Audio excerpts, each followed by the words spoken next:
Kaedah rawatan biji benih, medium semayan dan bekas semayan. Kaedah rawatan biji benih. Merawat biji benih menggunakan bahan kimia mengikut prosedur kerja. Biji benih tidak bercambah telah menjadi dorman. Walau bagaimanapun, biji benih ini boleh bercambah jika diberi rawatan untuk mengatasi kedormanannya. Terdapat 5 kaedah rawatan yang boleh digunakan. Yang pertama, rawatan air panas. Biji benih direndam di dalam air panas untuk melembutkan kulit biji benih yang keras. Anggaran masa rendaman dengan air panas adalah 20 minit. Suhu air rendaman 77 darjah Celsius hingga 100 darjah Celsius. Biji benih dibiarkan sejuk secara beransur-ansur.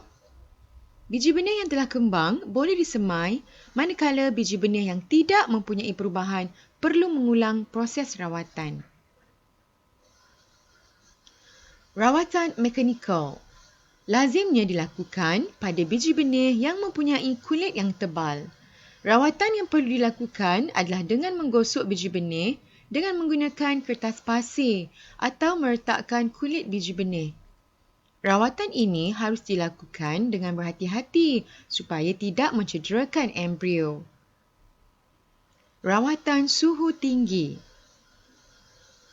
Menggunakan kaedah wap air 37 darjah Celsius 2 hingga 5 hari untuk biji benih sayur, 37 darjah Celsius hingga 40 darjah Celsius 2 hingga 5 hari untuk biji benih bunga, dan untuk biji benih palma, 40 darjah Celsius sehingga 57 darjah Celsius, 40 hingga 60 hari.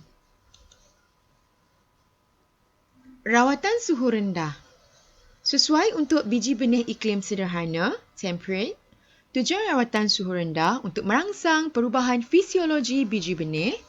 Biji benih dicampur dengan medium lembap dengan nisbah 1 bahagian biji benih dan 3 bahagian medium lembap. Suhu yang sesuai 2 hingga 7 darjah Celsius selama 4 hingga 16 minggu. Penggunaan hormon.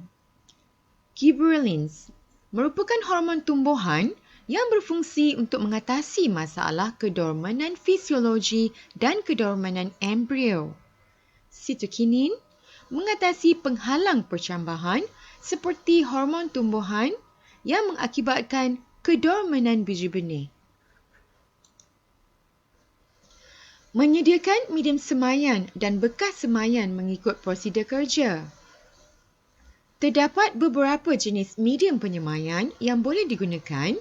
Medium yang hendak digunakan seharusnya mempunyai ciri-ciri seperti gembur dan berongga, mempunyai pengudaraan dan saliran yang baik serta tiada bahan toksik. Medium campuran hendaklah digaul rata semasa penyediaannya.